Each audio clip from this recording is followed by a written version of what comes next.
नमस्कार बच्चों, स्वागत है आपका। आज पुनः हम वोकेशनल कोर्स के अंतर्गत आपकी जो इकाई दूसरी है उसमें रेडियो और टीवी में किस प्रकार से कार्यक्रम प्रस्तुत किए जाते हैं उसके बारे में जानकारी दी गई है। उसमें एक शीर्षक दिया गया है कंपेयरिंग। कंपेयरिंग क्या होती है इसको हम समझेंगे। बच्चों, जब रेडियो में उद्घोषक फ्रिक्वेंसी इत्यादि बताने के बाद किसी कार्यक्रम की घोषणा करता है कि आइए अब इतने समय यह कार्यक्रम प्रस्तुत किया जाएगा। मान लीजिए बच्चों के लिए है, बालवाणी कार्यक्रम प्रस्तुत किया जाएगा, ये कृषि कार्यक्रम प्रस्तुत किया जाएगा। तो जब वह उद्घोषक घोषणा कर देता है, उस उद्घोषणा के बाद, उस कार्यक्रम की घोषणा के बाद ही एक कंपेयरिंग का कार्य आरंभ होता है। ठीक, अब समझते हैं कि ये कंपेयरिंग होता क्या है। कंपेयरिंग का मतलब होता है कार्यक्रम का प्रस्तुतिकरण, कार्यक्रम को प्रस्तुत करना। अब जो कंपेयरिंग करता है उस व्यक्ति को हम कंपेयर कहते हैं। ठीक, या उसे ही हम एक और भाषा जानते हैं, उसे हम कहते हैं एंकर, या हम उसे मेजबान भी कहते हैं, या उसे हम होस्ट के नाम से भी जानते हैं। अब रेडियो में ये कार्य कैसे करता है इसको समझिए कि मान लीजिए एक आधे घंटे का एक कार्यक्रम है जिसमें महिलाओं से संबंधित कार्यक्रम की घोषणा की गई कि 12 बजे से दोपहर 12 बजे से लेकर 12:30 बजे तक महिलाओं से संबंधित कार्यक्रम प्रस्तुत किया जा रहा है, जिसे आंगनबाड़ी कार्यक्रम का शीर्षक कह दीजिए कि 12 बजे से 12:30 बजे तक आंगनबाड़ी कार्यक्रम प्रस्तुत किया जाए। अब इस आधे घंटे के कार्यक्रम के अंतर्गत 2 वीडियो बचने हैं। 2 वीडियो कौन से होंगे? एक तो महिलाओं के स्वास्थ्य से संबंधित वीडियो बचेगा जिसमें डॉक्टर से बातचीत कराई जाएगी। मान लीजिए वो है आपका 10 मिनट का। दूसरा वीडियो चलेगा जिसमें महिलाओं पर आधारित कोई कविता पाठ किया जाएगा, वो हो गया 10 मिनट का। अब जो 10 मिनट के 2 टेप चलाए जाएंगे, टोटल हो गया 20 मिनट। और कार्यक्रम क्या है? आधे घंटे का है। अब इस 20 मिनट के कार्यक्रम में जो 10 मिनट है वह कंपेयर जो है उसको फिलअप करेगा, उसको भरेगा। इसको इस तरह से भी समझिए, एक तरीके से और समझ सकते हैं। मान लीजिए कोई कवि सम्मेलन हो रहा है, कवि लोग मंच पे बैठे रहते हैं। एक कवि को आमंत्रित करने के लिए जो उद्घोषक होता है, जो संचालन करता है, वो व्यक्ति क्या करता है? पहले माहौल बनाता है, श्रोताओं को बांधता है, फिर एक जिस कवि को बुलाना होता है उस कवि के बारे में कुछ परिचय देता है, कुछ पंक्तियां सुनाता है। फिर जब वह कवि उस कवि को आमंत्रित करता है, कविता सुनाता है, उसके बाद पुनः वो वापस चला जाता है।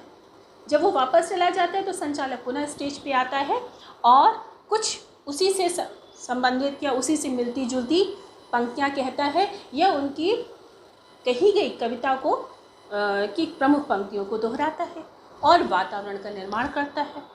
एक कवि से दूसरे कवि को बुलाने के बीच का जो गैप है, उस बीच में श्रोताओं को बांधने का जो कार्य है वो कौन करता है? संचालक करता है। ठीक वही कार्य जो है कंपेयर करता है, जिसे हम कहते हैं कंपेयरिंग। अब कंपेयरिंग में कुछ चीज़ों का ध्यान रखना आवश्यक होता है, क्योंकि कंपेयरिंग के कई विषय होते हैं। मान लीजिए कृषि से संबंधित कार्यक्रम हो रहा है तो आपको कृषि संबंधी जानकारी होनी चाहिए। मान लीजिए बच्चों का कोई कार्यक्रम आने जा रहा है तो आपकी भाषा जो है परिवर्तित हो जाएगी, सुलभ सरल भाषा का प्रयोग करेंगे। कृषि प्रधान यदि कार्यक्रम प्रस्तुत होने जा रहा है तो आम ग्राम्यांचल भाषा का प्रयोग करेंगे, जो गांव में बोली जाती है ग्रामीणी भाषा का प्रयोग करेंगे। और उसके बाद ये जो विभिन्न विषय हैं उन विषयों की जानकारी आपको होनी आवश्यक है। अब कंपेयर जो है उसे कुछ कार्य, कंपेयरिंग करने के लिए उसे कुछ कार्य करने आवश्यक हैं, तभी वह सफल कंपेयर कहलाएगा। उसी कार्य क्या क्या करना है? पहले तो जितने भी कार्यक्रम प्रस्तुत होने हैं उन सभी कार्यक्रमों को उससे सुन लेना चाहिए। ये कंपेयरिंग बच्चों एक चीज़ ध्यान दीजिएगा, ये रेडियो में कंपेयरिंग होती है। इस वक्त मैं रेडियो के जो कंपेयरिंग है उसके बारे में बात कर रही हूँ। तो रेडियो में जितने भी कार्यक्रम प्ले होने हैं जितनी अवधि में, तो कंपेयर को चाहिए कि उन कार्यक्रमों को एक बार सुन ले, तभी वह श्रोताओं को बांधे रह सकता है। दूसरा, जो कंपेयर है उसे भाषा का ज्ञान होना आवश्यक है। क्यों? क्योंकि विभिन्न प्रकार के विषय आएंगे तो उन विषयों के संबंध में प्रयोग होने वाली जो भाषा है उसका ज्ञान होना बहुत आवश्यक है। और दूसरा, वह धारा प्रवाह उसे धारा प्रवाह भाषा बोलनी चाहिए।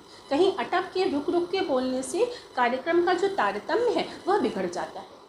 इसीलिए जो सफल कंपेयर होते हैं, कभी कभी दर्शकों के, पाठकों के, श्रोताओं के इतने ज़्यादा चहेते हो जाते हैं कि जो श्रोता होते हैं वो अपने हृदय की उन बातों को कंपेयर से साझा कर लेते हैं जो और किसी से नहीं करते, घर वालों से नहीं करते, अपनों से नहीं करते, लेकिन कंपेयर से कर लेते। क्यों?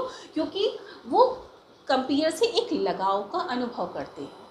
और जब श्रोता कंपेयर से लगाव का अनुभव कर ले तो आप समझ जाइए कि एक सफल कंपेयर है।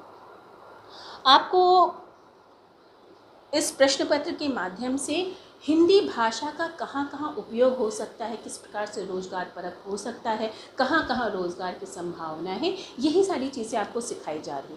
तो रेडियो चैनल्स में जहाँ FM रेडियो चलते हैं, आकाशवाणी के केंद्र हैं, वहाँ पे कंपेयरिंग के लिए कंपेयर की आवश्यकता पड़ती है। और ये जो आजकल पहले उद्घोषक अलग होते थे, कंपेयर अलग होते थे, लेकिन अब कंपेयर ही उद्घोषक भी हो गए हैं या उद्घोषक ही कंपेयर हो गए हैं। तो एक रोजगार का अवसर यह भी है।